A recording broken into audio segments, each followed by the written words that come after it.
It's not easy to plan a trip to India because the country is so huge and so diverse. It's difficult to decide how to make the most out of your trip. That's why I made these 7 tips to guide you in planning your trip to this incredible country.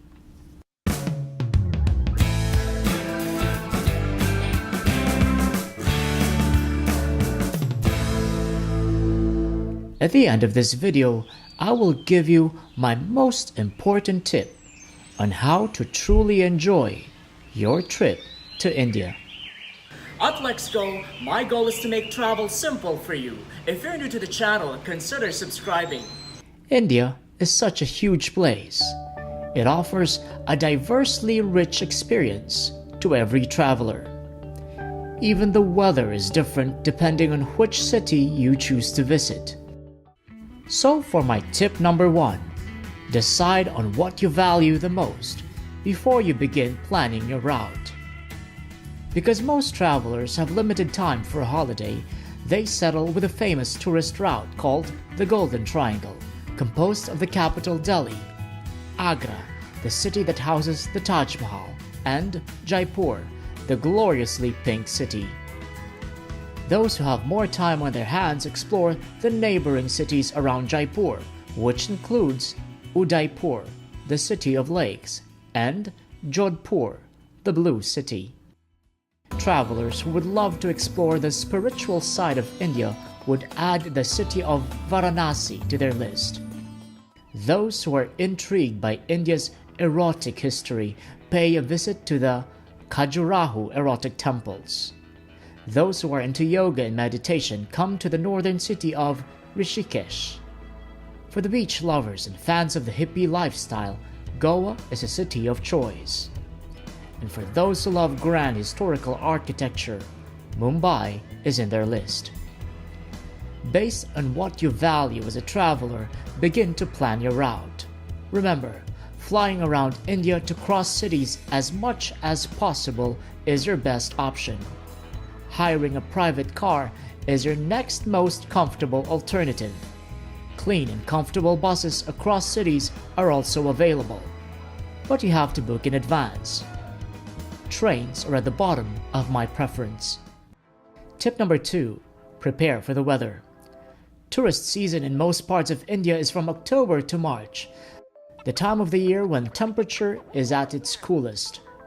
The heat of India's summer can be relentless, but it can be an opportunity to score great discounts from luxury hotels.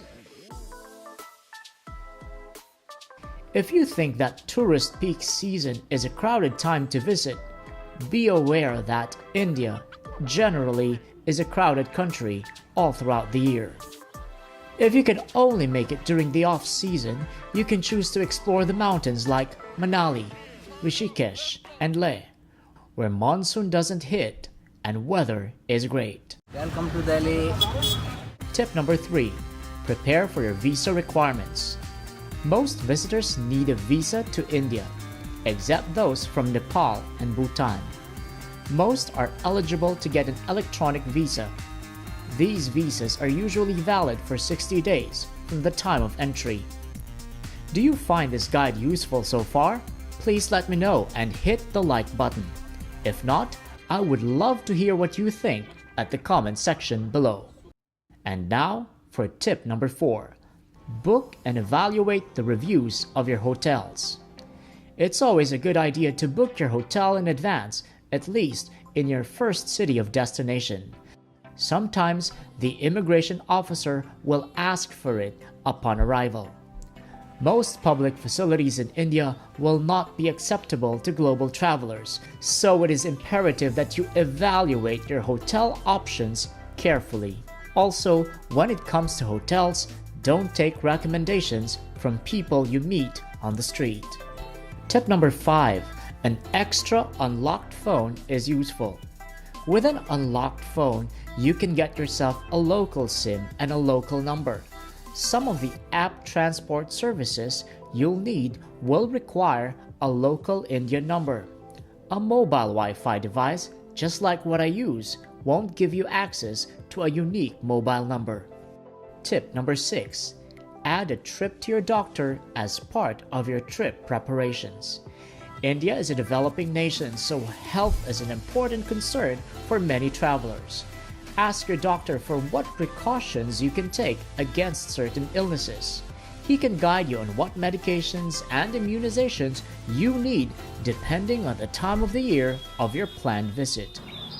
And for my last tip, come to India with an open mind and an open heart, but always stay smart. India is a land of contrasts. You can be dining like a king in a fancy restaurant, and as soon as you step outside, you can be a witness to abject poverty. The economic contrast is so unsettling and is the same reason why, as a tourist, you're always a target victim for scams every time you step out of your hotel. But despite of these risks and harsh realities, a trip to India for most people is an unforgettable experience they will always treasure. If you have questions, comment down below, and don't forget to subscribe to LexGo.